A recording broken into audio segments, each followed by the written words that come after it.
Hi, I'm Annie Botticelli, and welcome to my special report on this mega connection between outer planets Jupiter square Saturn. This happened in August 2024, really with a month before and after the actual connection really being affected. December 2024, official on December 24th, but really November, December, January, it's super strong. And then this will happen one more time in June with, again, a month or so in either direction of the hot spot of the manifestation. But when you have outer planets that take a long time to move in their orbit, connecting, generally the implications are further beyond just these touch points where they're exact, because if they're within, a certain number of degrees, they're definitely influencing. And throughout this whole time, almost a year, they are in very close connection. I'm going to talk about the potentials for you as an individual, your to-do list, how you can make the most of this square, and understanding the energies at play. I'm also going to apply this globally to potentials, looking back to how things manifested with these energies the last time we had this transit, to help you fill in your understanding of how it's manifesting now and what else may happen during this time.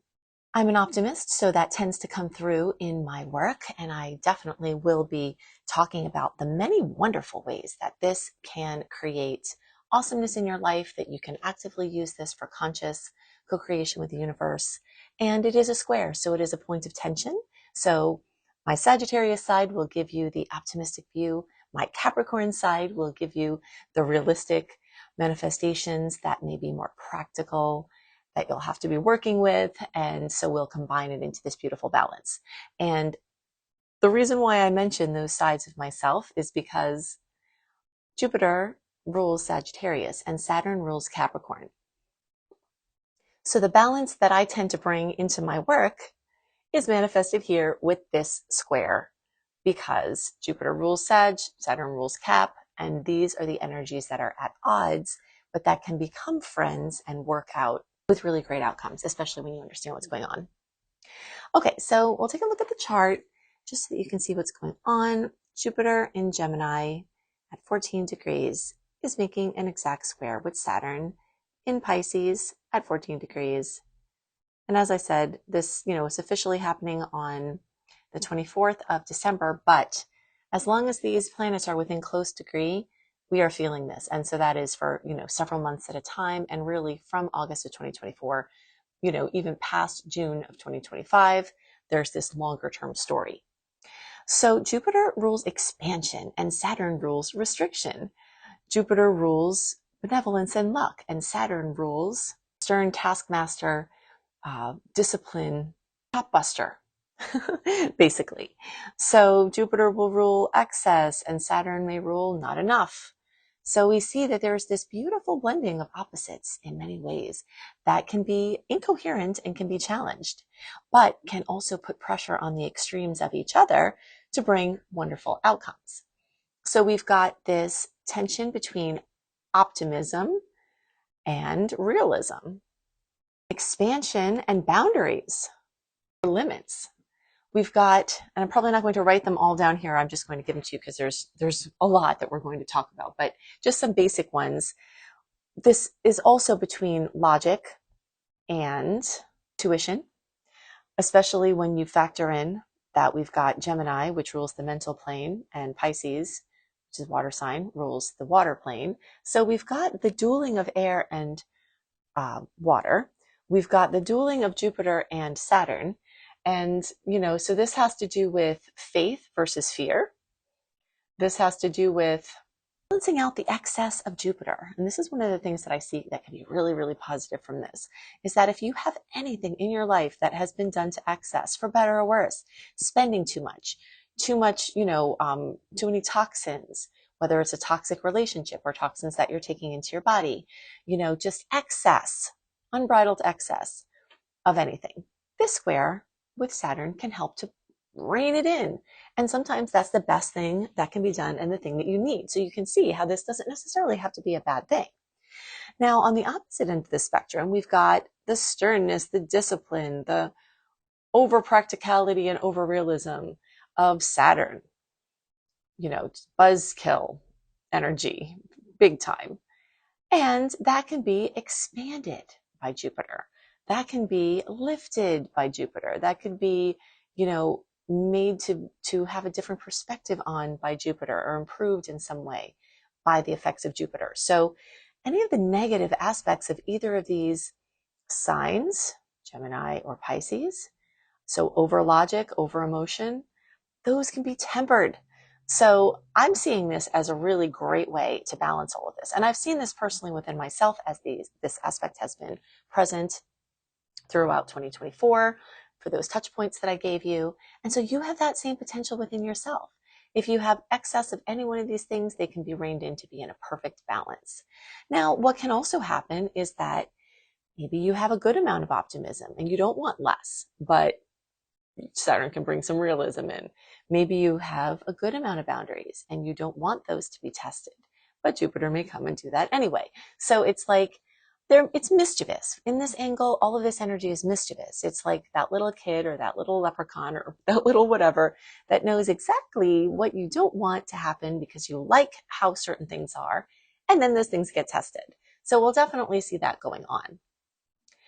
One of the positive potentials is that growth, which is Jupiter's rulership, can be well structured and aligned with your emotional or mental goals, and even your spiritual goals. You can definitely have opportunities to integrate knowledge and intuition by, coming more into your heart. The heart point is the point between the logic and the emotion, the unchecked emotion. All emotion is not all heart energy. So the heart is the place where all of this can balance out. Actually a physical mudra that you can do if you press your hands together and you kind of shove them down into your the top of your sternum, like right above your stomach, where your sternum is a V, right here in between the breast area with the chest area, right here where the bone is, right there. Now that's I'm taking time to point this out to you. Okay, so this is the ribs here. And this point, if you put your prayer mudra together and you put it down there and you breathe deeply while you have it there with your eyes closed and on gratitude, then you can get the best of logic and the best of emotion. So the higher frequency of all of it together. And I got this from Bruce Lipton. If you don't know about Bruce Lipton's groundbreaking work on epigenetics, he was involved in the mapping of the human genome, and the intentions for that original mapping were really to monetize the human genome. That's a whole other story. You can look into that. But what he discovered as a researcher before he came out with the things that he discovered, was mapping the human genome. And so he talks a lot about epigenetics, which is how our genetics can get changed, like genes can get turned on and turned off based on external factors. And so he talks about this, how you can reach the best of these both worlds. So you can do this mudra, you can do this prayer, and there's the combination of the gratitude, the breath, pressing in that area, the mudra, all of that is a really, really great way at any time to help you balance these opposites. But this is just a magical time to be using this. Challenges that you may have with Jupiter may be overcommitting or spreading yourself too thin without proper focus. Saturn can be the remedy for that. You may feel torn between seeking tradition, which is Saturn, or seeking expansion, which is Jupiter, and honoring freedom. And there may be this story of frustration or delays or limitations that seem to block expansion. So if you're trying to expand and Saturn is putting the kibosh on it, the end result could possibly be frustration, right? And this particular one in December is also going to be when Mars is in retrograde, so that can add to the frustration. So if you can recognize that you're wanting to expand, but external influences are not allowing you to, then maybe you have this choice to take the high aspect of Jupiter, which is faith, and trust that there's a reason why things might not be expanding right now. And maybe your things that you would be putting into those projects are needed, your energy is needed in other areas. So if you're open to direct and redirect that energy, this can turn out to be a really, really good thing. Now, many people will just right off the bat be experiencing this tension of opposites, this restriction. But this other side of the coin is here. You could use that energy to apply discipline to areas that you need it rather than putting your energy in and trying to expand into something that is not happening right now. So it's pretty exciting. So we're going to talk about some to-do items here, and then I'm going to just refer back to when this happened last and some things that happened in the world scene that sort of epitomize this energy. And then, yeah, okay, so we'll move on from there. So your to-do list, besides some of the things I've already listed, can be making a list of your current goals and assessing which ones are realistic and which ones are not. You can also assess which ones are flowing and which ones are not. As a very saggy Sag, I don't always like the word realistic when I'm trying to manifest big things, because many of the things I've manifested were not realistic, and I did them anyway. And humans have that capacity. We're very, very clever beings. So this may be a time to see what's realistic given what's going on right now, not what's realistic in general for your life for this project, you see. So just kind of like a temporary realism for this moment. Also on your to-do list is to see how you can avoid scattering your energy around too many ideas or projects. So really choose the ones that have lasting value. Saturn is all about lasting value. And you can also see which ones have great emotional importance while also making sense logically. The process of integrating logic and intuition is on your to-do list also. So you can intentionally balance Jupiter's thirst for, and in Gemini, Jupiter's thirst for facts and information are very profound. And you can call on Saturn to help you honor your emotional or spiritual truths and to discern what they are. Discernment is a huge keyword at this time. Is you're taking the best projects, the ones that are flowing the best, that fit all the parameters, and you're just going with those. And so the restriction can come through your narrowing down. Another thing on the to-do list would be to accept and work within limits. Being a Sagittarius, maybe you're also expansive in your mind or being, whether you're a Sag or not. Sometimes it's not fun or it's not easy to try to accept and work within the limits. But the more you can do that at this time, the more you can make real long-lasting progress. With Gemini's involvement, another thing on the to-do list could be to communicate clearly and authentically. Okay, authentically meaning from your emotional space, Gemini being the communication point there. So you can use the expanded Jupiter in communication energy to express your ideas, and at the same time tempering them with, this depth, this wisdom, this realism. This transit really can build bridges between the practical and the spiritual. And so you can take Gemini's curiosity along with Pisces' emotional depth to explore subjects that are related to spirituality. This is really amazing for writing or artistic pursuits, creating of any kind. And you can commit to learning something new that will also enhance your practical skills and also make your soul feel fulfilled. This is very much about finding the balance between mental satisfaction and soul requirements and soul satisfaction. Another polarity here and on your to-do list is to try to set boundaries with overwhelm. So basically, if you're overwhelmed because you have too much going on, you can set the boundaries by restricting yourself. And the more that you consciously restrict, it might not have to come from the outside. Something else that can happen here is just this quest for lifelong learning. If something that you're trying to learn is on hold, or there are delays in your learning process, it could be that you need to go deeper into things you already know, or it could be that there are resources available to you that you're not aware of because you've been so focused on accessing what you're trying to access. But if you can't access it, then maybe this is a time to find those other ways that you can do what you're trying to do. So some questions you can ask yourself: where are you overextending? Where do you need to draw boundaries? Are your current goals meaningful? Are they realistic for this time? Are they aligned with your deeper values? How can you balance your need for freedom, that's Jupiter, with your emotional and spiritual responsibilities, that's Saturn? Okay, so now let's just touch briefly on when this happened before. It was August 2015, March 2016, and May 2016. And during those times, there are a lot of things that went on, but some things that happened that embodied this expansion versus boundaries are a very, very, very large European migrant crisis. Now, we are experiencing a similar thing that's going on now. So you can relate to the, the opposing sides of the issues, where there are people in need.